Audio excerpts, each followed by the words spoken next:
قل إن كان آباؤكم وأبناؤكم وإخوانكم وأزواجكم وعشيرتكم وأموال اقترفتموها وتجارة تخشون كسادها ومساكن ترضونها। এই আটটা হলো কি বাপের মহব্বত, সন্তানের মহব্বত, ভাইয়ের মহব্বত, বিবির মহব্বত, বন্ধু বান্ধবের মহব্বত। পাঁচটা হলো সঞ্চিত মালের মহব্বত, যে মালকে তুমি সঞ্চয় করেছো তার মহব্বত, যে ঘরটা তুমি বানিয়েছো এই ঘরের মহব্বত। আর আট নম্বরে হলো চাকরি বাকরি ব্যবসা বাণিজ্য যেটা রয়েছে এইগুলির মহব্বত। আরেকবার বলছি, বাপের মহব্বত, বেটার মহব্বত, ভাইয়ের মহব্বত, আপনার বিবির মহব্বত, বন্ধুর মহব্বত, সঞ্চিত মালের মহব্বত, ঘর বাড়ি অট্টালিকার মহব্বত, এবং যে চাকরি বাকরি ব্যবসা বাণিজ্য তুমি করো তার মহব্বত। আটটা জিনিসের মহব্বতকে নিয়ে এসে একটা নারীর পাল্লায় দিয়ে দাও। এখন তোমার ডান দিককার পাল্লাটা ফাঁকা আছে, ওখানে তিনখানা মহব্বত রাখো। আহাব্বা ইলাইকুম মিনাল্লাহি, আল্লাহর মহব্বত, ওয়া রাসূলিহি, এবং আমার রসুলের মহব্বত, ওয়া জিহাদিন ফি সাবিলিহি, আল্লাহর রাস্তায় বেরিয়ে গিয়ে জান দিতে হবে, মাল দিতে হবে। আল্লাহর জিহাদকে মহব্বত করে মেনে নিব, আল্লাহর রাস্তায় শ্রম দিব, মেনে নিব, পৃথিবীর মুখে লাত মেরে দিব, যেটা সাহাবীরা করেছেন। এই তিনখানা মহব্বত তুমি চাপাও। হে পৃথিবীর মুসলমান, এবার তোমার দিলের ভিতরে একটি কাঁটা আছে, দাঁড়িটা ওপর দিয়ে মনে মনে মনে মনে তোলো। এবার দেখো তোমার দিলের কাঁটাটা 3 দিকে যেছে না 8 দিকে যেছে।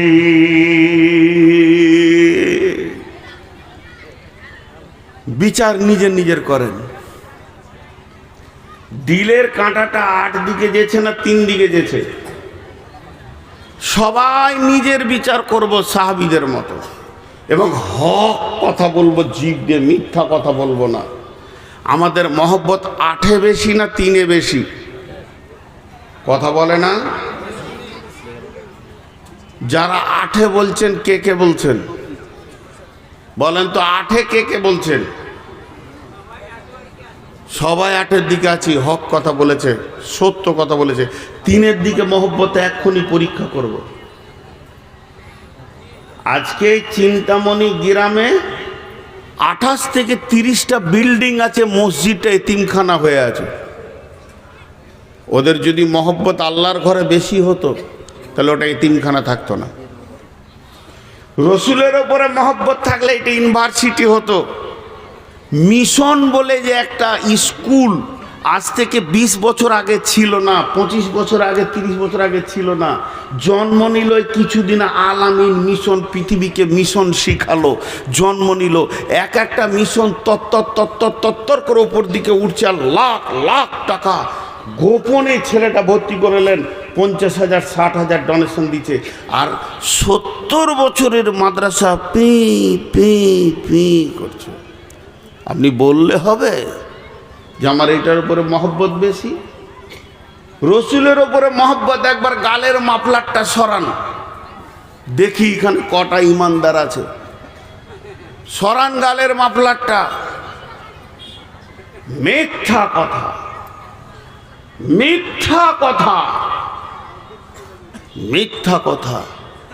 জি, এখানে 2টো ফ্যান আছে, ওইখানে ফ্যান 2টা ঘুরছে, পরপর পর করে ঘুরছে। রেগুলেটরটা আমার হাতে, আমি ডান দিক কাটা এমনি করে বাড়াচ্ছি আর বাঁ দিক কাটা কমাচ্ছি। বাঁ দিককার ফ্যানের শক্তি কমবে হাওয়ার, ডান দিককার শক্তি বাড়বে। আবার বাঁ দিক কাটা বাড়াচ্ছি, ডান দিক কাটা কমাচ্ছি। তো সারা পৃথিবীর সমস্ত শক্তির কন্ট্রোলার কে? আল্লাহ। এখন ইমিগ্রেশন যে এয়ারপোর্টে হয়, একটা দরজা আছে কম্পিউটার লাগানো, আর সেখানে সফটওয়্যার দেওয়া আছে কোন কোন মাল গেলে তুই সাউন্ডটা আলাদা করবি, কোন কোন মাল গেলে, আর কোন মালটা না থাকলে সাউন্ডটা করিস না। জি, তো জেদ্দা এয়ারপোর্টে আমাদেরকে বললো ঘড়ি, জুতা, মোবাইল সব ভরে দেন ব্যাগে, দিয়ে ওইদিকে পার করে দিলে। এবার তুমি খালি এসো। খালি দিয়েছি কিন্তু ঘড়িটা খুলতে ভুলে গেছি, জুব্বার ভিতরে আছে। তো জটা লোক বেরোচ্ছে, ঠিক ঠিক চলে যা। আমি যেছি টিক টিক টিক টিক টিক টিক টিক, মানে ধর ওর কাছে যেটা নেই যাওয়ার নয় সেটা নিয়ে যাচ্ছে।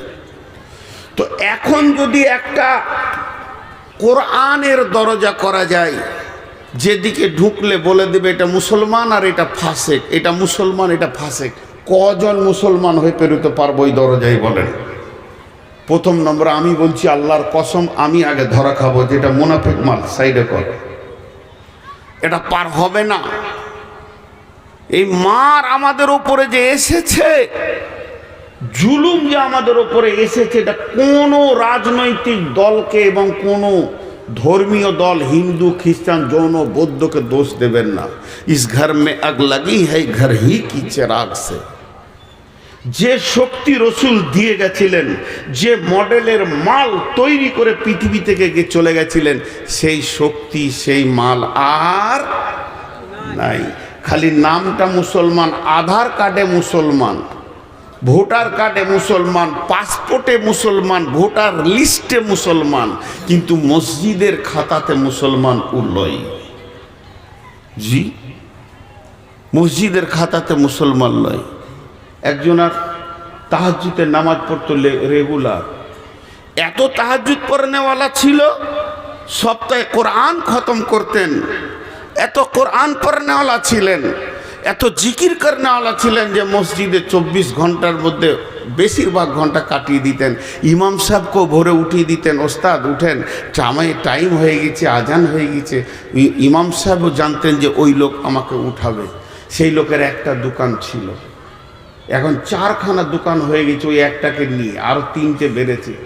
জুমা পর্যন্ত বাদ, জুমাতেও আসতে পারে না। জুমা তার তেলাওয়াত তো দূরের কথা, জিকির তো দূরের কথা, রাতে ওঠা তো দূরের কথা, জুমাতেও আসতে পারে না। তাবলীগ জামাত এসছে ওই গ্রামে, তো আমির সাহেব গাছতে বেরিয়েছে, তো ইমাম সাহেব ওর কানে বলছে, হুজুর ওই যে আব্দুল লতিফ ভাইয়ের দোকানটায় আপনি যাবেন তো, উনি তাহাজ্জুদ পড়তেন, এখন জুমা পড়ে না।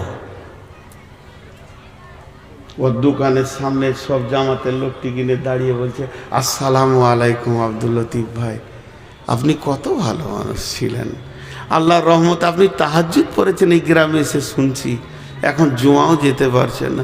জি জি জি জি আমির সাহেব, কথাটা খুব সত্য, আসলে এখন দোকান বেশি হয়ে এত ব্যস্ত হয়ে, দোয়া করেন দোয়া করেন দোয়া করেন বলেছে। এবার আমির সাহেব বলছে হাত তুলে দোয়া করো সব সাথীদেরকে। এই আল্লাহ, আব্দুল লতিফ ভাই তাহাজ্জুদ পড়েছেন, সপ্তাহে কোরআন খতম করেছেন, সারা রাত তোমার দরবারে পড়ে কেঁদেছেন, এইরকম একটা মুসাল্লি মাবুদ গো এখন এত ব্যস্ত হয়ে গেছে।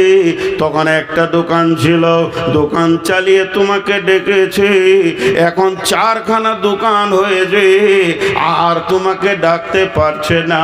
মাবুদ, আমরা বিদেশি মানুষ, তোমার দরবারে দোয়া করছি, আব্দুল লতিফ ভাইয়ের 3খানা দোকানকে ধ্বংস করে দাও, আবার একটা করে দাও। দাঁড়ান দাঁড়ান আমি স্যার দোয়াটা, আমি স্যার দাঁড়ান, দোয়াটা গোলমাল হয়েছে। চুপ, কাকে ভালোবাসো? দোকানকে। আমরা যত দোকানকে ঘরের কারণে, ব্যবসার কারণে, বাণিজ্যর কারণে আমার সব ছাড়া যেতে পারে, কিন্তু ওটা ছাড়া যাবে না। আল্লাহ তাবারাক ওয়া তাআলা বলছেন, আমি ওপর থেকে শিশি নিয়ে তোদেরকে দেখছি। এটা আমি উদাহরণ দিচ্ছি, এটা কোনো আয়াত নয়, এটা হাদিস নয়। ধরে নেন আল্লাহ আসমান থেকে দেখছেন, দেখছেন কথাটা বড় সত্য, প্রতি নজরেই আমাদের দিকে রয়েছে। আমরা সকালে সূর্য ওঠা থেকে নিয়ে বিবির পেছনে সময় দিলাম, আব্বার পেছনে দিলাম, সন্তানের পেছনে দিলাম, বন্ধুকে নিয়ে আনন্দ করে এলাম, আর ভাইকে আনন্দ করলাম, করলাম, ছেলেকে নিয়ে মিশনে দিয়ে এলাম, টাকা দিলাম, পয়সা দিলাম। এই করতে করতে সন্ধ্যা হলো। সন্ধ্যাতে এসে আবার মা বাপ ছেলে পিলে ব্যবসা বাণিজ্য হিসাব নিকাশ নিয়ে মাগরিব হলো, এশা হলো, 24টা ঘন্টা রাউন্ড হয়ে গেল। আল্লাহ 10টা মিনিট আমার কাছ থেকে পেল না। আমার চেহারাতে রসুল নাই, ব্যবহারে রসুল নাই। এই করতে করতে 1 দিন গেল, 2 দিন গেল, 3 দিন গেল, 10 দিন গেল, 20 দিন গেল, 25 দিন গেল, 27 দিন পেরিয়ে গেছে। আর 3টে দিন আছে মাস হতে। এখনো আমার রব এতিমের মতো আমার দিকে তাকিয়ে আছে। আমার গোলাম আমাকে কখন সময় দেবে?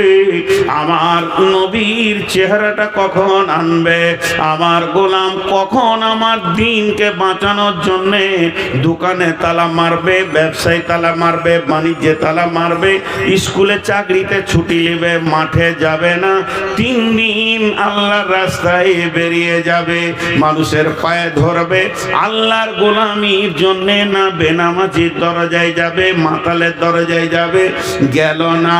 28টা দিন গেল, 29টা দিন গেল, 30টা দিনে আল্লাহ পেল না, দিন পেল না, রসুল পেল না। আমার রব ওর দরজা থেকে বেজ্জতি হয়ে ঘুরে গেল। এই অবস্থায় আমার আল্লাহ একটা ভাষা ব্যবহার করছে। ভাষাটার নাম হচ্ছে ফাতারাব্বাসু, ফাতারাব্বাসু, ফাতারাব্বাসু, ফাতারাব্বাসু।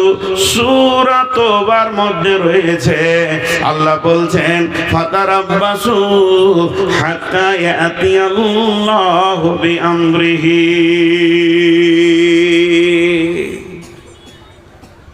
আপনি আমার গালে মারলেন টানে একটা চর, গাল চঞ্চন চঞ্চন করে গেল। বাড়ি বর্ধমান, আপনার বাড়ি চিন্তামণি। কি বলবো, পাড় মাতাল তেমনি গায়ে বলও আছে। খালি এমনি করে তাকিয়ে দেখলাম। গাড়িতে বসলাম, তো তাকিয়ে আছেন এমনি করে। ড্রাইভারকে বললাম চল। এই চল বলে যখন বেরিয়ে গেছি তখন খালি একটা শব্দ বলেছি ওনাকে, ঠিক আছে। ঠিক আছে মানেটা কি বলেন?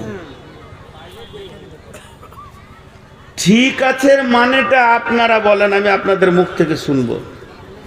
তো আল্লাহ গোটা মাস বছর তাকিয়ে নিজে পেল না, রসুলও পেল না। দাড়ি চেটে ছেঁচে ছেঁকে টাকনুর নিচে কাপড় পরে, বাম হাতে পানি খেয়ে, সিগারেট, বিড়ি, জুয়ো, তাস, লুডু, দাবা। আল্লাহ শেষ ভাষা বলছে ঠিক আছে, ঠিক আছে, মুদিকে আসতে দে। মুদি চলে এলো। আল্লাহ এমনি করে মুসলমানদের বেঈমানদের শক্তি কমাচ্ছে আর ইমানদারদেরটা, বেঈমানদেরটা বাড়াচ্ছে, ইমানদারদেরটা কমাচ্ছে। পিটা পিটা, এক ধার থেকে পিটা। জি, কাগজ কলম নিয়ে বসে যান, পিচবোর্ড নিয়ে আর কাগজ কলম নিয়ে বসে যান। ভারতবর্ষের নেতাগুলোর নাম একদিকে লেখেন। মোদি মুসলমানদের উপরে রাজি না নারাজ? নারাজ। অমিত শাহ নারাজ। তারপরে যোগী নারাজ। নারাজ নারাজ নারাজ। কাটতে কাটতে শেষকালে মমতা খালা নারাজ। কিছু মুসলমান মনে মনে নিয়ত করেছে মমতার শাড়িটা যদি পেয়ে যায় তো কিয়ামতের মাঠে আর চাদর লাগবে না, ওই ছায়াতেই পেরিয়ে যাব। এদের কুদাকুদিয়ে লাফালাফি দেখে আশ্বস্ত শ্বাস ফেলছে ওর কাছে, সব নারাজ। কিন্তু আল্লাহ তাবারাক ওয়া তাআলা কি বলছেন? ওয়া'দাল্লাহু আল্লাযীনা আমানু মিনকুম ওয়া আমিলুস সলিহাতি লা ইস্তাখলিফান্নাহুম ফিল আরদি কামা ইস্তাখলাফাল্লাযীনা মিন ক্বাবলিকুম। আরেকবার বলছি, এটা সূরা নূরের 55 নম্বর আয়াত। আপনারা একবার আমার সঙ্গে জবাব দেবেন, প্রশ্ন করব উত্তর দেবেন। ওয়াদাল্লাহুল্লাযীনা আমানু মিনকুম ওয়া আমিলুস সলিহাতি লা ইস্তাকলিফান্নাহুম ফিল আরদি কামা ইস্তাকলাফাল্লাযীনা মিন ক্বাবলিকুম। নবীজি গুরুত্বপূর্ণ কথা তিনবার বলতেন, এর জন্য তিনবার বলছে ওয়াদাল্লাহুল্লাযীনা আমানু মিনকুম ওয়া আমিলুস সলিহাতি লা ইস্তাকলিফান্নাহুম ফিল আরদি কামা ইস্তাকলাফাল্লাযীনা মিন ক্বাবলিকুম। আল্লাহ বলছেন, হে বিশ্ব মুসলমান, ওরে আহলে কোরআন, ওরে আহলুল হাদিস, ও বিশ্ব কোরআনের ছায়াতলে তোরা যারা রয়েছিস, সূরা নূরের 55 নম্বর আয়াতটা খুলে দেখ। আমি রব তোদের সঙ্গে ওয়াদা করছি, কারো পায়ে হাত দিতে হবে না, কাউকে তেল দিতে হবে না, মোদিকে দিতে হবে না, অমিত শাহকে দিতে হবে না, আদিত্যনাথ যোগীকে দিতে হবে না, যত ভারতবর্ষের নেতা আছে এদের পায়ে তেল দিস না, এদের পেছনে তোরা ঘুরিস না, শুধু একজনকে রাজি কর। আমি আল্লাহ ওয়াদা করছি, হে ইমানদারেরা, তোরা যখন আমার ছায়াতে এসে 100% ঢুকে যাবি, আমাকে রাজি করে নিবি, তাহলে তোদেরকে ব্যালট লাগবে না, সারা বিশ্বের হুকুমত তোদের হাতে আমি আল্লাহ তুলে দিব, তোরাই শাসন করবে, তোরা শাসিত হবি না। আল্লাহ বলছেন, খালি আল্লাহকে রাজি করেন, বাস, আর কাউকে নয়। ভারতবর্ষ কাদের হাতে আছে? বিজেপির হাতে, চলে আসবে মুসলিমের হাতে। আল্লাহ রাজি হয়ে গেলে একজনকে রাজি করেন, ধরতে হবে না, আল্লাহ রাজি হয়ে যাবে। সকালবেলায় দেখবেন মুসলিমের হাতে দেশটা। কি করে দেখবেন? তাহলে কি ভোট হলো না? দরকার নাই ব্যালটের, রাতেই মুদিকে ইমানের দিয়ে দেবে আল্লাহ। সকালে দেখবেন মুদি নিজে কালেমা পড়ছে। পারবে আল্লাহ এটা করতে? ঠিক করে বলেন তো, খুব সত্য কথা বলেন। অন্য জাতিদের কথা আমি ছেড়ে দিলাম, তাদের কাছে হালাল হারামের খবর পৌঁছায়নি, ছেড়ে দিলাম। পার্টিকুলার মুসলিমের কথা বলছি। মুসলিম যতগুলো পঞ্চায়েত প্রধান আছে সব আমানতদার আছে। আরে কথা বলে না, লুটেরা। তাহলে এদের হাতে একদিনের জন্য মনে করেন সারা ভারতবর্ষের সমস্ত নেতাগুলোকে তাদের পদ থেকে রিজাইন দিয়ে 100-তে 100 মুসলিম বসিয়ে দেওয়া হলো, ঘোষ বাড়বে না কমবে? বাড়বে। এদের মতো হারামখোর আর কেউ নাই। হাজি, এই যে মসজিদে ইমাম ভাতা চলছে, ইমাম ভাতা নিয়ে আমি ফতোয়া দিচ্ছি না, আমার ফতোয়া দেওয়ার জ্ঞান নাই। ইমাম ভাতা নিয়ে আমি ফতোয়া দিচ্ছি না, নেওয়া যাবে কি যাবে না আমার জ্ঞান নাই, ইলম নাই, ওই পর্যায় পর্যন্ত আমার শিক্ষা নাই। কিন্তু প্রত্যেকটি জেলাতে বা থানাতে ব্লকে একটা করে সর্দার আছে না, ওদের নেতা আছে না ইমাম, ও ঘোষ খেয়েছে কি খেয়েছে না, কে না খেয়েছে?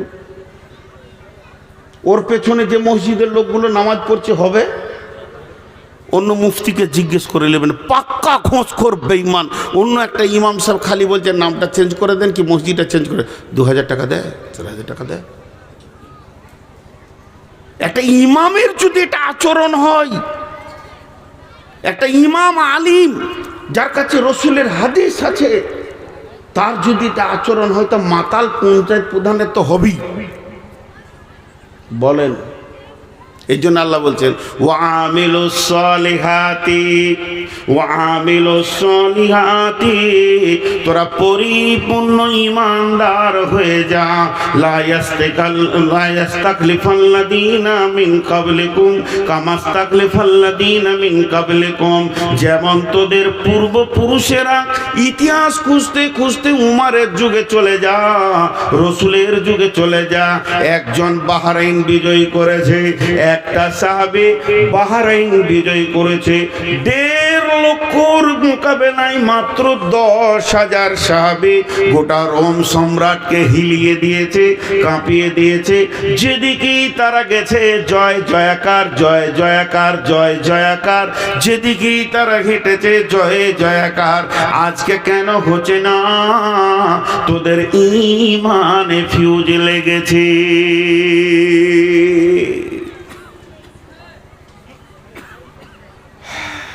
তোদের হাতে কেন আজকে দিচ্ছেন আল্লাহ? তোদের হাতে কেন রাজ্য দিচ্ছেন আল্লাহ? তোদের চরিত্র শেষ। আল্লাহ বেঈমানকে তো দেবে না। উমারের জামানায় ওই কতক্ষণ চালাবে তুমি আর আমাকে তাকিয়ে থাকতে হবে? মোবাইলটা খুলে ঘর যাও, এখনো বসানো।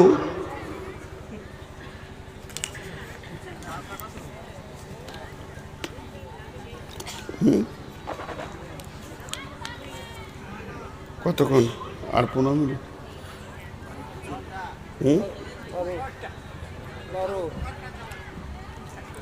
বলছে 12 ঘন্টা। আর বাবার ক্ষমতা আছে 12 ঘন্টা কোথায়? আমার বড় ভাই বলছে 12 ঘন্টা। জি দেখেন, এখানে একটা মজার কথা আপনাদেরকে বলি। উমারের জামানার একটা ঘটনা শুনেন। সম্ভব ঠিকানাটা আমি সিরিয়া বলছি। একটা মাস্তান ছিল ডন। ডন কি হলো? সুইচ অফ হয়ে গেছে? হ্যাঁ, কথা বলে না। সুইচ অফ হয়েছে তো লাগাও। তো একটা ডন ছিল, খুব ধ্যান দিয়ে শুনেন। ডন ওই এলাকারও ডন, বেঈমান। বেঈমান, ইমানদার লয়। সেরকম চেহারা, সেরকম মোজ, আর সেরকম তাকালে মানুষ ভয় খেয়ে যেত। তো হযরতে উমার 2 জন সাহাবীকে পাঠালেন যে ওর কাছে ইমানের দাওয়াত দাও। খুব ধ্যান দিয়ে শুনবেন, ইমানি দাওয়াত দাও। গেল 3 মাস, 2 মাস লেগেছিল হেঁটে যেতে। কত দূরে ওর বাড়ি? মদিনা থেকে যাচ্ছেন সাহাবীরা। একটা লোককে ইমানের দাওয়াত দিতে। সেখানে গিয়ে যখন পৌঁছালো, ওকে তখন বলছে, আমিরুল মুমিনিন হযরতে উমর ফারুক রাদিয়াল্লাহু তাআলা আনহুর নেতৃত্বে আমরা এসেছি আপনার কাছে দাওয়াত দিতে। আখির নবী মুহাম্মদ রাসূলুল্লাহ সাল্লাল্লাহু আলাইহি সাল্লামের উপরে আপনি ঈমান আনেন এবং পৌতলিকতা ছেড়ে দিয়ে, বাপদাদার যে দেবদেবীর পুজো আছে ছেড়ে দিয়ে এক আল্লাহকে মানেন। ডনকে বলছে। তো ওই ডন যত পৃথিবীতে ছিল সাহাবীদের মতো কেউ ছিল না, তা কোনো ভয় নাই, দাওয়াত দিচ্ছে। তো ও তখন কি বলছে জানেন? ঈমান আনবো, 2টো শর্ত। যদি মেনে নাও তো এখনই কালেমা পড়ে নেব। বলে শর্ত 2টো কি? বলছে 1 নম্বর হচ্ছে উমার যত বড় রাজ্যটা চালাচ্ছে, যে বিশাল, কেউ বলে 12 লক্ষ 18 লক্ষ বর্গমাইল ধরে রাজত্ব চালাচ্ছে, এইটা অর্ধেক আমাকে দিতে হবে। আমি কালেমা পড়ব, এই রাজত্বটা অর্ধেক আমাকে দিতে হবে, একটা শর্ত। আর দ্বিতীয় শর্ত হচ্ছে উমারের বেটির সাথে আমার বিয়ে দিতে হবে। উমারের বেটি যেটা আছে ওর সাথে আমার বিয়ে দিতে হবে। তা এরা কি বলল জানেন? আচ্ছা, আমার নসিব খারাপ না ভালো? এতগুলো লোক হ্যাঁ নাও বলে না। রাগ করছেন নাকি আমার উপরে? তো এদিকে আমার ধ্যানে যেটা প্রশ্ন দিচ্ছি উত্তর দেন। আমার নসিব ভালো না খারাপ? নসিব আর কে জানবে। আমি বাইরে বসলি, চাওয়ালা ঢুকে ওকে ধরে নিয়ে আসেন, ওর 4 কেতলি সহ। কমিটির লোক যদি ওকে ধরে না নিয়ে আসেন তাহলে আমার বায়না এখান থেকে স্টপ থাকবে, আমি 1 চু লাগাবো না। ওর 4 কেতলি নিয়ে আসেন আগে, ওর 4 কেতলি নিয়ে আসেন। ওই পাশে কে বসে আছেন ভাই, ওর কেতলি আর চাটা নিয়ে আসেন এখানে, আর ওকে ধরে নিয়ে আসেন। ওই তুই এইদিকে আয়, ওই চাওয়ালা, ওই এদিকে আয় তুই।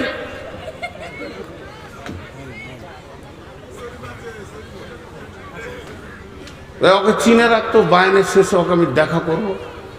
ওর কাপ চা বেচার দরকার আছে, ভাঙ এখান থেকে, বহরমপুর যা, শরৎ নাই। তো কটা শর্ত করলেন? দুটো।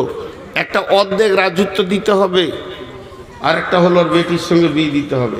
এই দুজন এবার কি বলছে দেখেন, বলছে ভাই তুমি যদি কালেমাটা পড়ে লাও, আশহাদু আল্লা ইলাহা ইল্লাল্লাহ ওয়া আশহাদু আন্না মুহাম্মাদান আবদুহু ওয়া রাসূলুহু, এটা যদি পড়ে লাও তো অর্ধেক রাজত্বটা উমারকে বলে ব্যবস্থা করে দিব। কারণ একটা বিশ্বাস, যে লোকটা কালেমা পড়বে তো সঙ্গে সঙ্গে চেঞ্জ হয়ে যাবে, ও হারাম খাবে না, ঘোষ খাবে না, বেইমানি করবে না, সব অটল হয়ে যাবে। তো ওকে রাজ্য দিতে কি অসুবিধা আছে? এইটা দায়িত্ব নিলাম। তো বিয়ের ব্যাপারটা তো ধরেন চয়েসের ব্যাপার আছে, তা ওইটা কি হবে কি জানি, এটা কি হবে কি জানি। তো তুমি থাকো, উমারকে জিজ্ঞেস করে আসি। একজনকে কালেমা পড়াবে তো কত মেহনত। দুইজন বেরিয়ে গেল, উমারের কাছে আবার চলে আসছে। উমার বলছে খবর কি, যার জন্যে পাঠিয়েছিলাম খবর কি? দুজন বলছেন আমিরুল মুমিনিন খলিফাতুল মুসলিমিন, যে ডনের কাছে আমাদেরকে আপনি পাঠিয়েছিলেন সে এই মর্মে ঈমান আনবে, দুইখানা শর্ত করেছে, সেই শর্তের ওপরে সে ঈমান আনবে। এক নম্বরে বলেছে অর্ধেক রাজত্ব তাকে ছেড়ে দিতে হবে, সে শাসন করবে। আর দুই নম্বর শর্ত হলো আমিরুল মুমিনিন আপনার মেয়েকে সে বিয়ে করবে। উমার বলছে তুমি কি বললে, তোমরা কিছু বলেছ? বলে বলেছে। কি বলেছ? অর্ধেক রাজত্বটা কোনো রকম বুঝিয়ে পারিয়ে, অসুবিধা হবে না, তবে বিয়েটা চয়েসের ব্যাপার আছে। হযরত উমর বলছে আমার দিলের কথা শোনো। অর্ধেক কেন, যখনই কোনো মানুষ পাক্কা ইমানদারি প্ল্যাটফর্মে এসে যাবে তাকে সমস্ত রাজত্বটা আমি উমার ছেড়ে দেবো, কোনো ডিস্টার্ব নাই। সে তো চালাবে আল্লাহ এবং রসুলের তরিকায়। এক নম্বর গেল। বিয়ে শাদীর ব্যাপারে কেন শুনলাম, মেয়ে তো আমার, তবে আমি বলছি একটা কালেমা পড়া ইমানদারকে মেয়ে দিতে উমারের এক সেকেন্ড আটকাবে না, সঙ্গে সঙ্গে বিয়ে পড়িয়ে দেব। যাও তোমরা তাকে কালেমা পড়তে বলো। তাহলে ইমানদারের প্রতি ভরসা কত? তাহলে বলেন একটা ইমানদারের প্রতি ভরসা কত? আর যে রায় ইমামের শুধু একটুকু লিডারই পেয়েছে, এতেই যদি ঘোষ খায়, ওই ইমামগুলোকে যদি একবার মোটামুটি মুখ্যমন্ত্রী বা এমএলএ এমপি করে দেওয়া হয়, কি করবে বলেন তো? কি করবে বলেন? চরিত্র কোথা চলে গেছে সহি হাদিস এবং কোরআনের তার পেটে থাকার পরেও। এবার এরা দুজন আবার হাঁটতে লাগলো। যে গ্রামে ডনের বাড়ি ওরা সেই পর্যন্ত পৌঁছে গেল। এবার গ্রাম ঢুকবে, গ্রামের কাছাকাছি হয়তো বা 100-200 গজ রাস্তা বাকি আছে। তখন দেখছে গ্রাম থেকে একটা জানাজা আসছে, খাটে লাশ আছে, দল বেঁধে লোক দাফন করার জন্য বেরিয়ে আসছে। এরা দুজন জিজ্ঞেস করছে কে মরেছে, কার জানাজা হবে, ইহুদি না নাসারা না মুসলমান, কাকে দাফন করা হবে? এদেরকে বলা হচ্ছে তোমরা যে ডনের কাছে এসেছিলে ওই হতভাগাই মরে গেছে। তখন এরা বলল হতভাগা রে, তোর কপালে আর মানে ঈমান আল্লাহ লেখেনি, বেঈমান হালাতি পৃথিবী থেকে চলে গেল। তার মানে একটা ঈমানদারের ওপর কত ভরসা থাকা দরকার। মুসলমান জুয়োতে পাবে এদেরকে বেশি, মুসলমান সুদের ময়দানে এদেরকে বেশি, মুসলমান জেনার ময়দানে রান্ডিখানায় এদেরকে বেশি, যেখানে বেশ্যাখানা মুসলমানের ছেলে বেশি, অন্য মানে আদা ছেলে পাওয়া যায় না। শুধু তাই নয়, তাসে লুডোতে দাবাতে মদেতে মুসলমান তুমি বেশি। এখন এত বেশি শয়তান গ্রাস করে নিয়েছে, মুসলমানের আসল শক্তিটাই শেষ হয়ে গেছে। আল্লাহর নবী বলছেন আমার উম্মত অহান রোগে ভুগবে। সাহাবীরা প্রশ্ন করলেন মা অহান, ইয়া রাসূলুল্লাহ অহান জিনিসটা কি? নবীজি বললেন হুব্বুদ দুনিয়া কারাহাতিল মত। আমার উম্মতের ভিতরে পৃথিবীর মহব্বত বেড়ে যাবে এবং মত বা আখিরাতকে সে ঘৃণা করবে। তখনই আমার উম্মত দুর্বল হয়ে যাবে, অন্য জাতি এসে লাত মারবে। দলদলেতে পড়েছে হাতি, ব্যাঙে মারছে লাথি। হাতি দলদলেতে পড়ে গেছে আর ব্যাঙ হাতির মাথায় লাত মেরে চলে গেছে। এমন মুসলমান এদের অবস্থা, এরা সবকে শেষ করে দিয়েছে। একবার নিজের নফসের দিকে তাকিয়ে দেখি।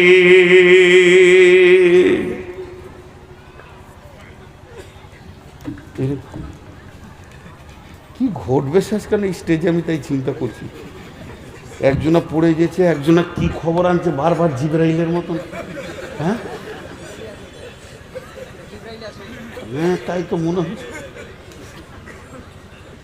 কাজও নাই, সময়ও নাই, অবসরও নাই, খালি মনে হচ্ছে আমার বিরুদ্ধে প্ল্যান চলছে। তাহলে আমাকে বাহিনী করতে ভালো লাগবে? কারো যদি এটা মনে ঢুকে যায় যে আমার বিরুদ্ধে প্ল্যান চলছে, তার ভালো লাগবে বাহিনী করতে? আপনাদের বিরক্ত লাগছে নাকি?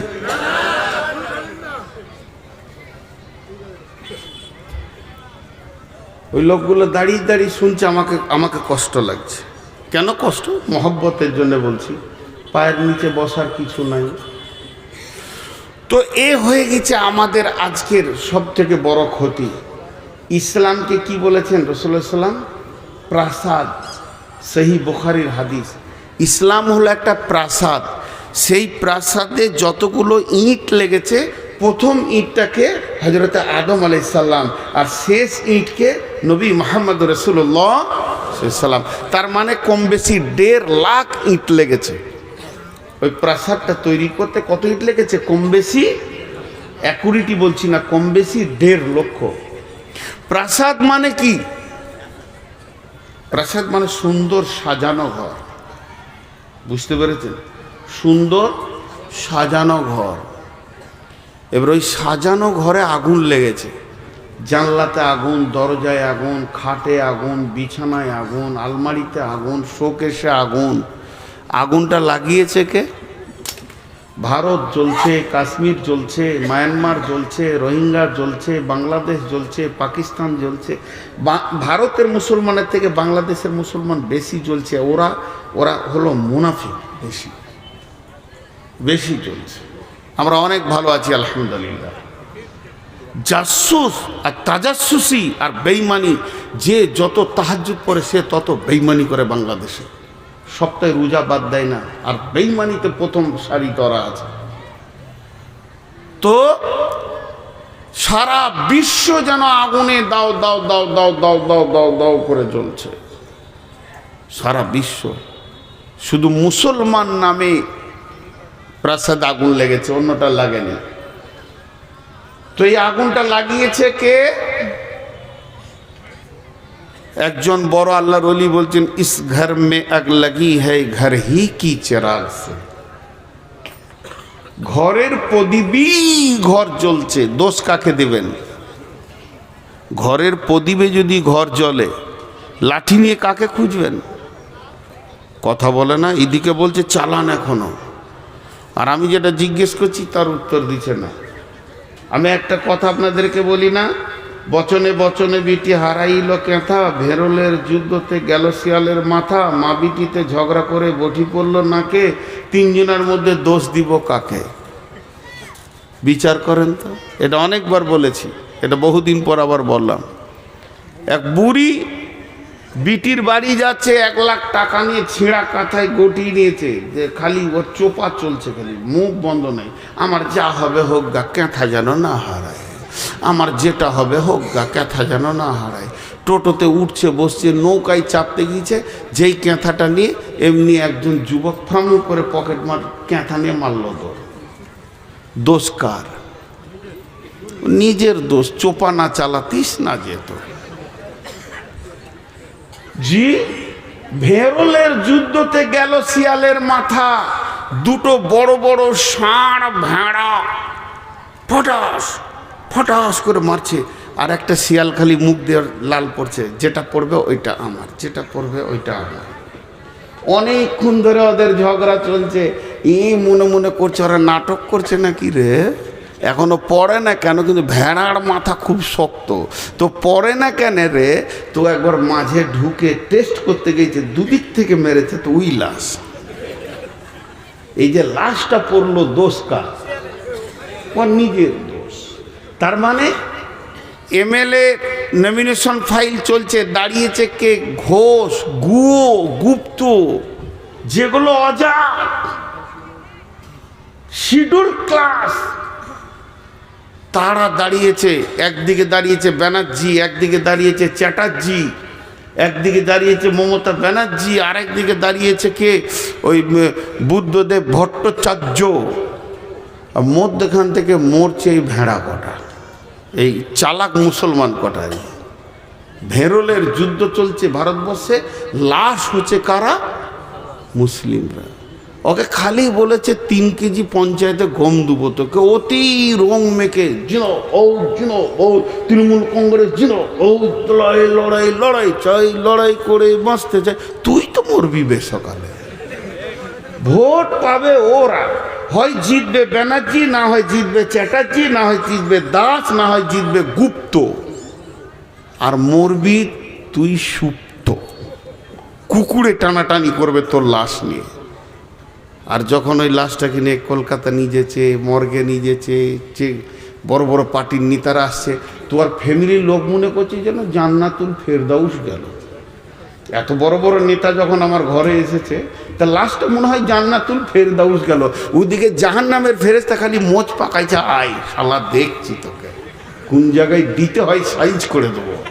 ওখানে আর কেউ যাবে না, ব্যানার্জি চ্যাটার্জি যাবে। মরছে এরা। আর 3 নম্বর, মা বিটিতে ঝগড়া করে বটি পড়লো নাকে। একটা ঘরে মা বিটি ঝগড়া চলছে, আর পাশের বাড়ি বউ দেখতে এসছে, মা রাগ করে বটি ছুড়ি দিয়েছে বেটির দিকে, তো ওরই নাকটা কাটাই। দোষ কার? আল্লাহ তাবারক ওয়া তাআলা বলছেন, قل إن كان آباؤكم وأبناؤكم وإخوانكم وأزواجكم وعشيرتكم وأموال اقترفتموها وتجارة تخشون كسادها ومساكن ترضونها أحب إليكم من الله ورسوله وجهاد في سبيله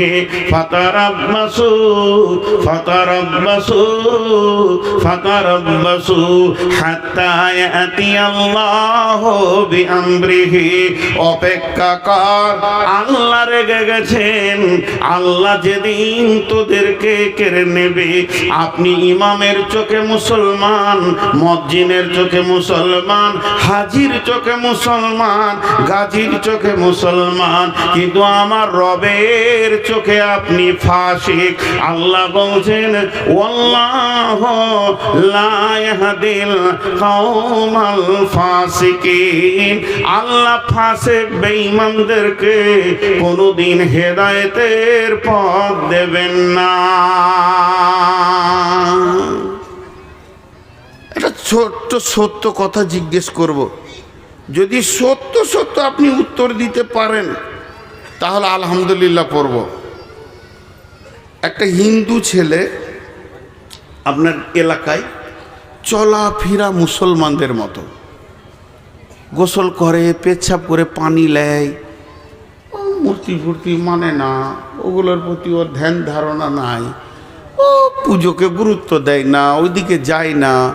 মাঝে মাঝে আপনার সঙ্গে চা খায়, ফুটবল ময়দানে খেলতে যায়, আর মাঝে মাঝে বলে তো দিদি ওইটা ভালো রে, আজান হচ্ছে কত, একসঙ্গে নামাজ পড়ছিস। এখন ওকে আপনি মনে মনে পার্সেন্টেজ করছেন, উফ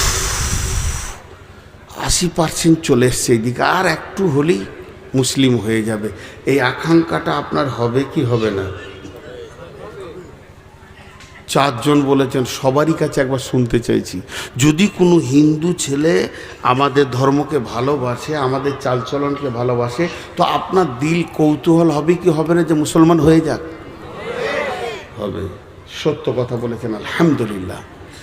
তাহলে একটা হিন্দুর চালচলন মুসলিম দেখলে যদি আপনার এটা মনে হয় আমাদের চালচলন তো হিন্দুদের 16 আনা হয়ে গিয়েছে, তাহলে ওদের মনটা বলবে না যে 2-4 চাবুক লাগাই যাবে, ঢুকে যাবে সব? ওদের বলাটা কি অন্যায় আছে বলেন? আমাদের বিয়ে শাদী হিন্দুর মতো, পোশাক হলো বেঈমানের মতো, চুলের কাটিংয়ে রসুল নাই, খাওয়াতে রসুল নাই, আর টাকনোর নিচে কাপড় শিখানেও রসুল নাই। কথাবার্তা লেনদেন দাদা বৌদি কাকি কাকিমা জেঠু ফুপা ফুপি বেরোচ্ছে না, এখন পিসি মাসি বলতে শুরু করে দিয়েছে। মুসলমান তুমি 95% চলে গেছো, মসজিদও ঢুকো না, অত গুরুত্ব দাও না। একটা ব্যানার্জি ছেলে জানে আমার বন্ধুর নাম কবিরুল ইসলাম, সেই ইসলামের বড় কবিরুল ইসলাম, বড় ইসলাম ওয়ালা তার নাম। তাকে জিজ্ঞেস করছে, কবিরুল আজকে জুমার দিন তুই কি করবি? চল না রে ফারাক্কা থেকে ঘুরে আসি, জুমা পরে হবে, অন্য দিন পরে নিলেও হবে। তখন ওই গুপ্তের ছেলেটা আইডিয়া করছে, এই জুমার মুখেও মুতে দেয়, পেশাব করে দেয়, এই পেচ্ছাপ করে আমিও পানি নিলাম না, উইও নিল না, এবং আমার টাকনুর নিচে কাপড় ওরও কাপড়। ও 80% আসলে আপনার আমার দিল যদি মনে করে ঢুকে যাক, আমরা 95 কেন 99% হিন্দুত্বকে গ্রহণ করে নিয়েছে, ইহুদি নাসারাকে গ্রহণ করে নিয়েছে, তবে কেন তারা মেহনত করবে না যে আর 2 চাবুক লাগাইলেই ঢুকে যাবে? এই জন্যে তারাও উঠে পেরে লেগেছে। মুসলমান তুমি তোমার সত্তাকে হারিয়ে দিয়েছো, এর জন্যে তুমি কোন ক্লাসের বোঝা যাচ্ছে না।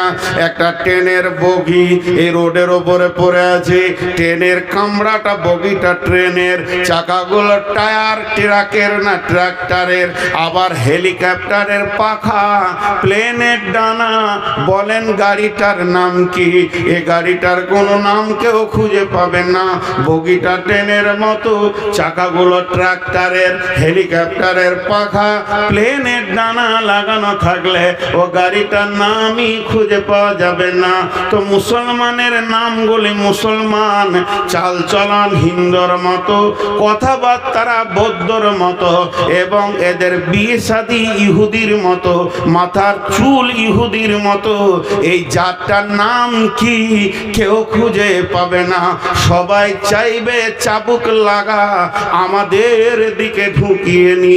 এই সাহসটা বিশ্ব নবীর সাহাবীর কাছে কেউ করতে পারেনি। অভাব, আব্দুর রহমান ইবনে আউফের অভাব, এ আউফ নয়, আব্দুর রহমান সাহাবীটার নাম। অভাব, ঘরে 2-1 দিন খাবার নাই, অভাব চলছে, ধার করতে গেছে, ঋণ করতে গেছে উমাইয়ার কাছে।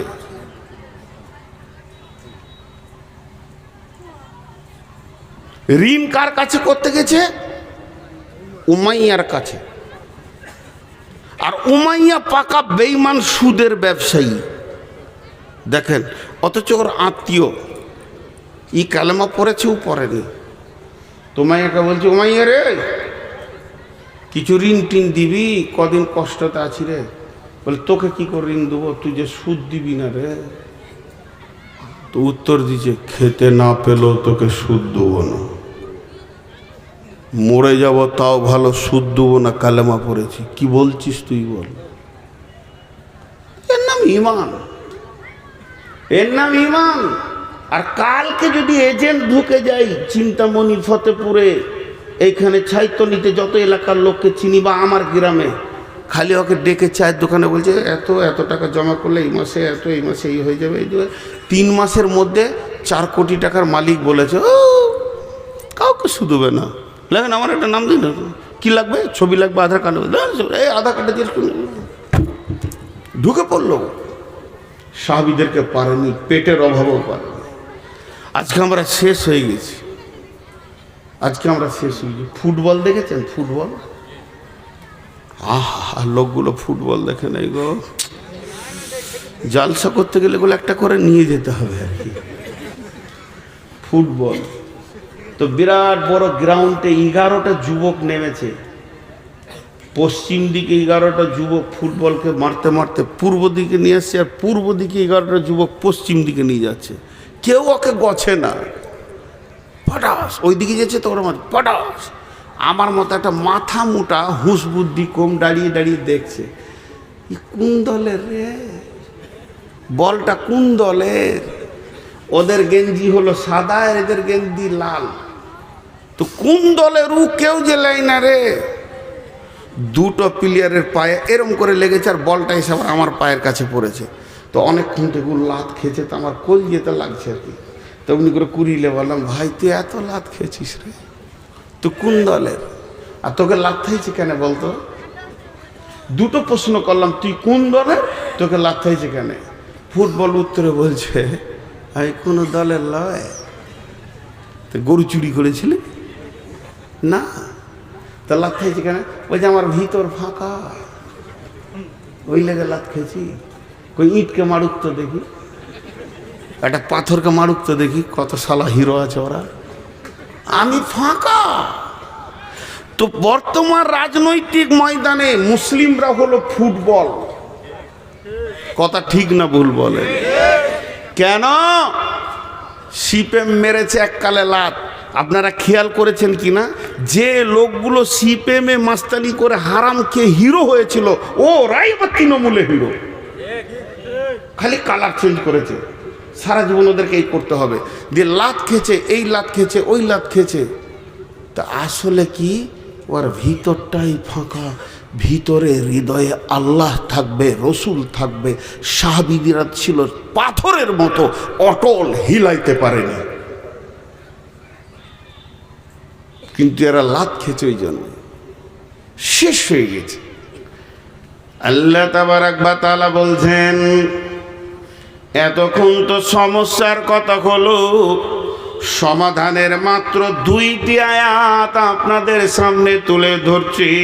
ফালিয়াবুদু রব্ব হাযাল বাইত আল্লাযী আত'আমাহুম মিন জু'ইন ওয়া আমানাহুম মিন খাউফ।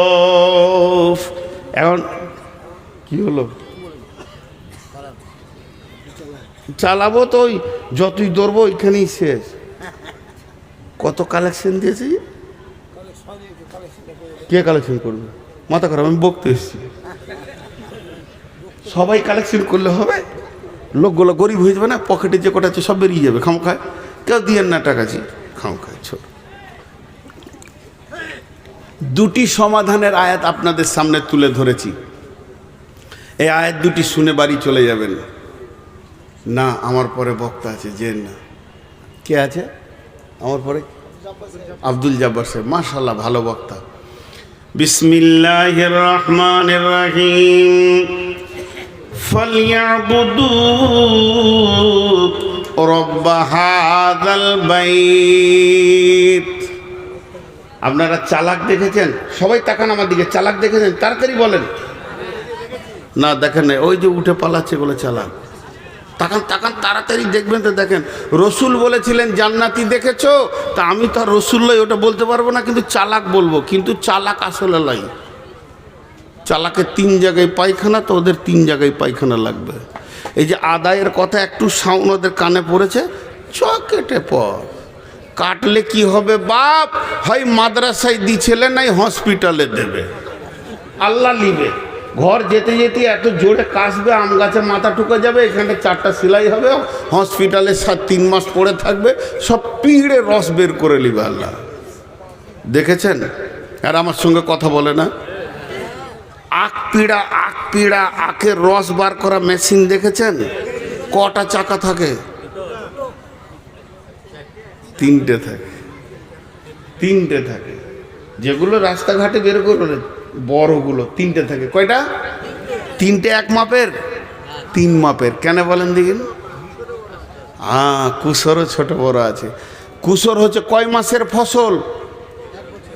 11 মাস। ধান 3 মাস, সব কিছু 1 মাস 2 মাস 3 মাস।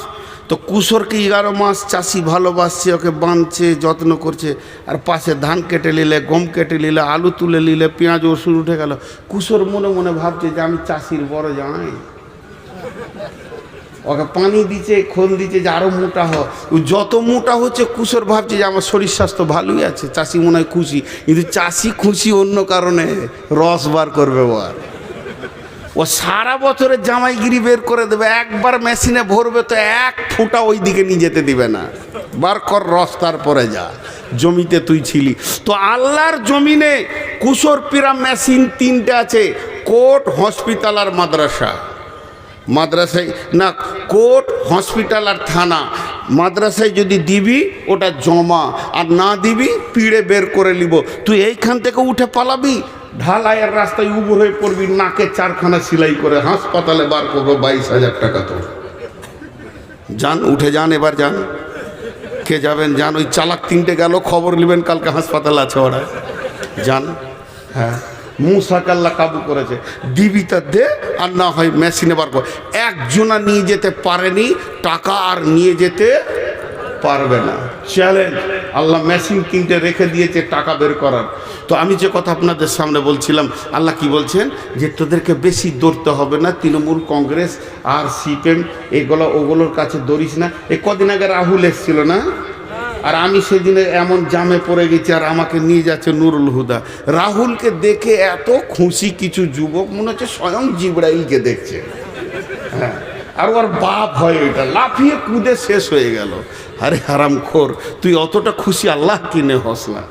জি, একটা রাহুল এসছে, কত খুশি। এর থেকে বড় খুশি আমার রব কিয়ামতের মাঠে বলবে, এসেছি রে তোদেরকে দেখা করতে। সকলে রোজা রাখবো ইনশাআল্লাহ। জোরে বলেন রোজা রাখবো ইনশাআল্লাহ। সকলে জোরে বলেন রোজা রাখবো ইনশাআল্লাহ। আল্লাহ এসে দেখা করবে আপনাকে। জি, সুসংবাদ, ওদিকে আমি যাচ্ছি না। তো আল্লাহ 2টি কথা বললেন। 1 নম্বর বললে, তোরা এই যে মসজিদটা আছে, মসজিদের দিকে সবাই মনে মনে আঙ্গুলটা তুলেন। নিজের গ্রামের মসজিদের দিকে নিজের আঙ্গুলটা তুলেন। আমি আমার গ্রামের দিকে তুলছি, আমার বাড়ির পাশে আছে, বাড়ির বাম পাশেই আছে ঢুকতে। তো আল্লাহ বলছেন, ফালিয়াবুদু রব্ব হাযাল বাইত। এটা কাবাকে কেন্দ্র করে আয়াতটা নাজিল হয়েছে।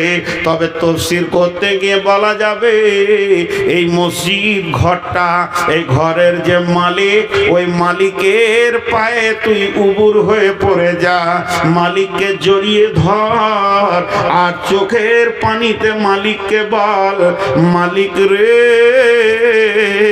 তোর দরজা ছেড়ে দিয়ে বহুত দূরে চলে গেছিলাম, খালি লাত আর লাত আর থাপ্পড় খেয়েছি, লাঠি খেয়েছি, রুটি পাইনি।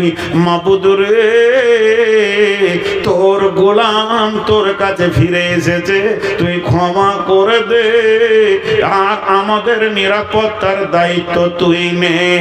আমার কোরআন বলছেন, আল্লাযী আত'আমাহুম মিন জু'ইন ওয়া আমানাহুম মিন খাওফ। তোদের ঘরে আল্লাহ বরকতের ডালি ভরে দেবে রে, অভাব দেখতে পাবি না, রুজি তোদেরকে দেবে। আর তোদেরকে যে দিক থেকে আযাব আসুক, মারপিট আসুক না কেন, আল্লাহ নিরাপত্তার চাদর দিয়ে ঘেরে নেবে। আল্লাহ তোদেরকে নিরাপত্তা দেবে। একটি কথা যিনি মুসলমান তিনি মুখ দিয়ে বলবেন, যিনি অন্য কোনো জাতি যদি থাকেন তা আপনি বলিয়েন না, কোরআনে একটা শব্দ ভুল আছে? তাহলে এটা কোরআন থেকে বললাম। আল্লাহ বলছে ঢুকে যা, আমার অফিসে ঢুকে যা, পঞ্চায়েত যেতে হবে না, ব্লক যেতে হবে না, দরখাস্ত দিতে হবে না, ডেপুটেশন দিতে হবে না, তোরা ঢুকে যা। হাজি ভাই একটা মসজিদ নিয়েছে, ভারতবর্ষে কয়েক লক্ষ মসজিদ আছে, কই মুসলমানরা রাগ করে সেই দিন থেকে সবাই মসজিদ ঢুকে গেল না তো? তাহলে ওদের মাথা টনক উড়ে যেত, কি করেছি রে বাবা, কি করেছি। আমি তো বলছি সব জায়গায়, ওই জাতিদের জানে শান্তি নাই, শান্তি না থাকার কারণে ওরা নিজেদের দেবদেবীকেও শান্তি দিতে পারছে না। শেষকালে রাম এসে মুসলমানদের মসজিদে জায়গা দিলেন। আমার জানটা এতদিনে ঠান্ডা হলো। যতগুলো ঠাকুর আছে সব ঢুকবে মসজিদে, যাবে কোথা? কদিন পরে মুদিও ঢুকবে, দাঁড়ান কালেমা পড়বে, এই কেবল দাড়ি ছেড়েছে। জি, অমিত শাহ শান্তি পাবে না মসজিদ ছাড়া। আল্লাহ ওদেরকে হেদায়েত দেখ, না হয় ধ্বংস করে দেখ। আমিন, আল্লাহুম্মা আমিন। আল্লাহ হয় হেদায়েত দেখ, আর না হয় ধ্বংস করে দেখ। তো শান্তির জায়গাতে তোরা চলে আয়। আল্লাহ নিজেই ডাকছে, হাইয়া আলাস সালাম, হাইয়া আলাল ফালাহ। বাংলায় বলি, আয় তোরা সলাতের দিকে আয়, নামাজের জন্য আয়। আজানটা যদি বাংলা হয় তো এরকম হবে, আয় আয় তোরা নামাজের দিকে আয়। আর ফালাহ যখন বলবে এরকম হবে, আয় তোরা নিরাপত্তা, শান্তির, মুক্তির দিকে আয়। এখানে এত নিরাপত্তা আছে, শান্তি আছে, মুক্তি আছে, নিবি তো তোরা আয়। যখন মসজিদওয়ালা ডাকছে, ও চায়ের দোকানে বসে বসে বলছে, আমাদের পশ্চিমবঙ্গে যদি শান্তি নিতে হয়, এনআরসি যদি বাঁচতে হয়, মমতাকে ডেপুটেশন দিতে হবে। আমার রবের মুখে কি পড়ে যাচ্ছে দেখলেন? রবের মুখটা লজ্জিত হয়ে ফিরে যেছে। আমি আসমান জমিনের মালিক ডাকলাম নিজে থেকে, তুই বলিসনি। তারপরও আমাকে অ্যাভয়েড করে একটা নন মুসলিম মেয়ের কথা চিন্তা করছিস, সে তোদের শান্তি দেবে। আল্লাহ বলছে শান্তি পাবি না, আমি আগুনে পেট্রোল দিব রে। শান্তির মালিক আমি আল্লাহ। এর দিকে আল্লাহ তাবারাক ওয়া তাআলা বলছেন, ইয়া আইয়ুহাল্লাযীনা আমানু, হে ঈমানদারেরা, হাল আদুল্লুকুম আলা তিজারাতিন তুনজিকুম মিন আযাবিন আলীম। তোদেরকে কি এমন একটা ব্যবসা শিখিয়ে দেব না, যে ব্যবসাটা করলে তোরা আযাবে আলীম থেকে বেঁচে যাবে? সেটা হলো কি? তুমিনুনা বিল্লাহ। এই আযাবে আলীমটা দুনিয়ার আযাব। আযাবে আলীম বলতে মরার পরে জাহান্নামের আযাব, কবরে আযাব, পুলসিরাতের আযাব। তার মানে দুনিয়াতেও হিরো, আখিরাতেও হিরো হয়ে যাবে। তোদেরকে সব সময় সালাম দেওয়া হবে, অসম্মান করা হবে না। সেটা কি? প্রথম হচ্ছে তুমিনুনা বিল্লাহি, আল্লাহর উপরে কামিল ঈমান আন, আল্লাহকে জড়িয়ে ধর, আল্লাহকে আপন বানাও, আল্লাহর ব্যাপারে আকীদা ঠিক কর। আল্লাহ যা যা বলেছে তা তা কর, আল্লাহ যা ছাড়তে বলেছে তা ছাড়, আল্লাহ যা ধরতে বলেছে তা ধর। ওয়া রাসূলিহি, এবং রসুলের চেহারাটা তুই নিয়ে আয়, রসুলের সুন্নত ছাড়িস না। স্বয়ং নবীজি বেঁচে আছেন, স্বয়ং নবীজি বেঁচে আছেন, স্বয়ং নবীজি বেঁচে আছেন। সাহাবীরা জিহাদের ময়দানে গিয়ে 3 দিন মহড়া চলছে, কিন্তু বিজয়ী আনতে পারছে না। তারা আপসে আলোচনা করলো যে আমাদের কি ত্রুটি রয়েছে, ইঞ্জিনের সবই রয়েছে কিন্তু চালু হচ্ছে না কেন? দেখা গেছে শুধুমাত্র নজলে হাওয়া ঢুকে গেছে। ক্ষুদ্রতম একটা ত্রুটির কারণে বিরাট বড় জিসিবি যে সমস্ত মাটিকে কেটে দেবে, সেই স্টার্ট হচ্ছে না।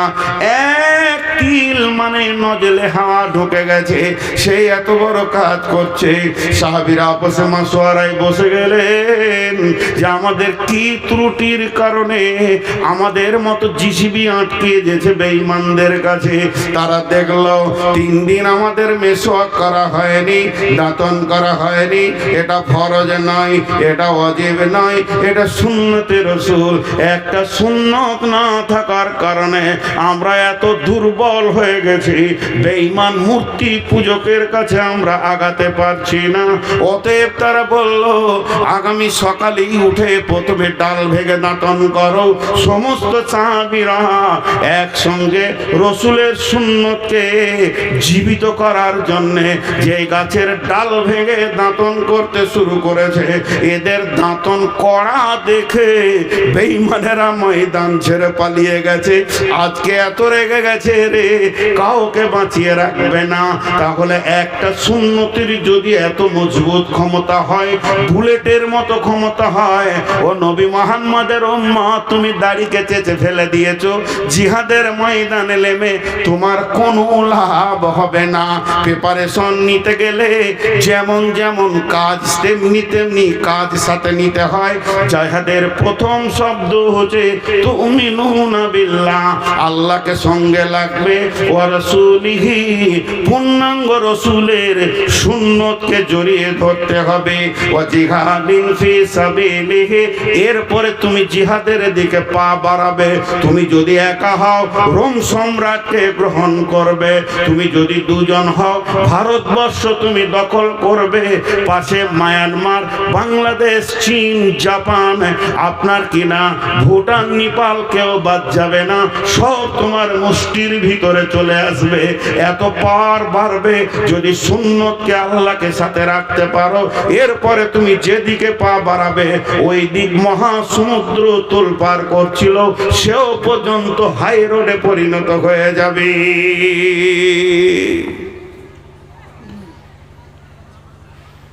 হযরত উমর একদিন ফজরের নামাজে সালাম ফেরার পর কাঁদছেন তো আগে থেকেই, ঘুম ভেঙে গেছে তখন থেকে কাঁদছেন। কাঁদার কারণটা কি? কাঁদার কারণটা হচ্ছে উনি রাতে একটা চিঠি লিখে বালিশের নিচে দিয়েছে। দেশে অনেক অভাব,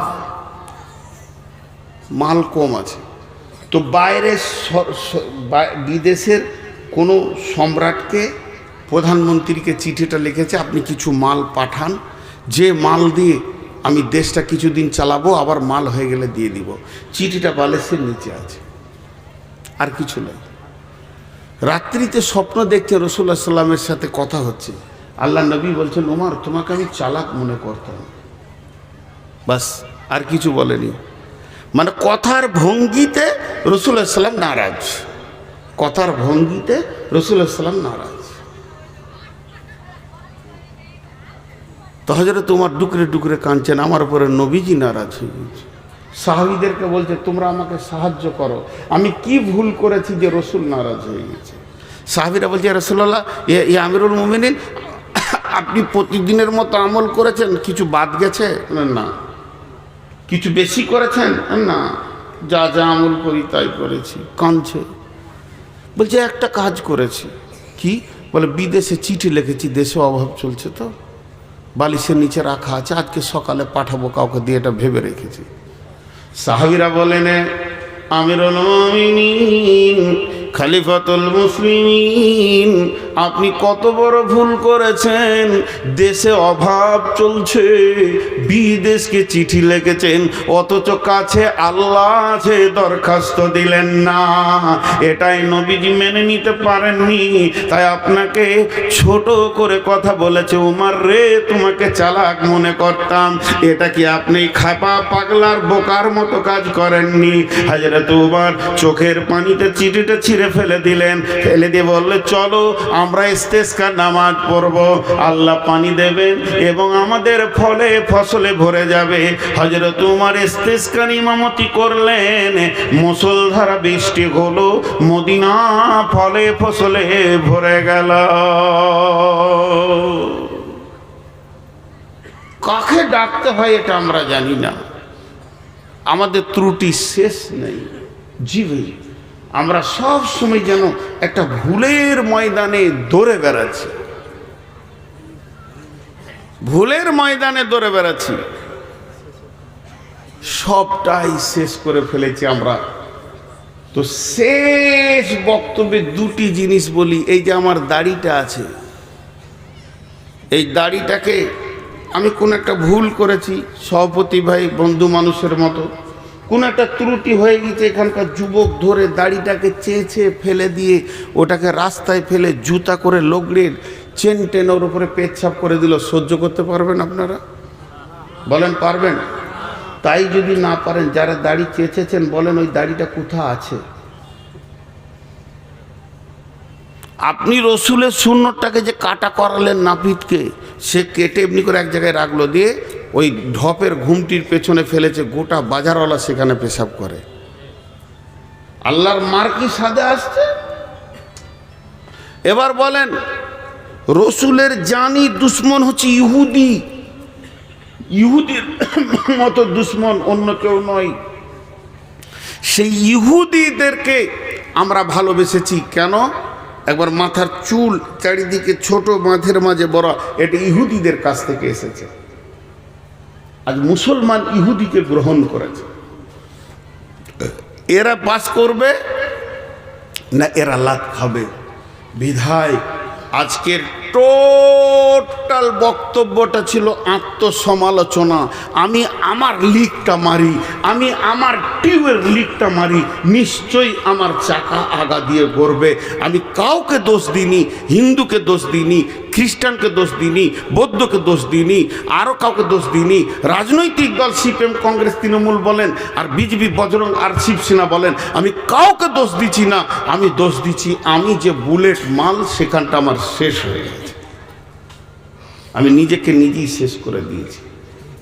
তো অতএব এই জায়গা থেকে আমাদেরকে ফিরে আসতে হবে। আসতে হবে কি হবে না? জোরে বলেন, হবে কি হবে না? আমি দোয়া দিচ্ছি, আমিন বলেন। এই আল্লাহ, তুমি আমাদেরকে ওই জায়গা থেকে ফিরিয়ে নিয়ে এসো। এই আল্লাহ, আমাদেরকে পূর্ণাঙ্গ রসুলকে ফলো করে চলার তৌফিক দাও, এবং তোমার হুকুমকে মেনে চলার তৌফিক দাও। আপনারা সব মুসলমান না অন্য জাতি আছেন? কেউ হাত তুলেন তো। সব মুসলমান তো? আপনারা মুসলমানের মতো ওয়াদা করেন 5 থেকে 7 মিনিট বসে থাকবেন, যিনি উঠে পালাবেন উনি হাত তুলেন। আমি চারিদিকে তাকিয়ে নিলাম, 5 থেকে 7 মিনিটের মধ্যে যিনি উঠে পালাবেন তিনি হাত তুলেন। তাহলে কেউ তুলেন নাই, সবাই বসে থাকবো ইনশাআল্লাহ। জোরে বলেন ইনশাআল্লাহ। তো কোরআনকে বাঁচানোর জন্যে কোনো আল্লাহর গোলাম আছেন, 10,000, 5,000, 20,000, 50,000 হোক, আর নিম্নে 1,000 হোক, দেনেওয়ালা কেউ আছেন? এখন যদি উঠো ইউটিউবাররা, ঠান্ডা করে দেবো, একটা মোবাইল খুলতে দিব না, চুপচাপ 7 মিনিট রেকর্ড করো। আসল মাল কটা নিয়ে গেছে, তখন গা কুটকুট করছে, একজনও উঠবে না, শেষ দিকে এডিট করে কেটে ফেলে দিবে। বলেন কেউ আছেন? দুর্গমগিরি কান্তর মরু দুস্তুর পারাবার, লঙ্ঘিত হবে রাত্রিতে যাত্রীরা হুঁশিয়ার, ফুলিতেছে জল দুলিতেছে তরি, ভুলিতেছে মাঝি পথ, কে আছো নওজোয়ান হও আগোয়ান, হাঁকিছে ভবিষ্যৎ। আল্লাহর গোলাম কেউ আছেন? আল্লাহর গোলাম কেউ আছেন? 5,000 দেনেওয়ালা?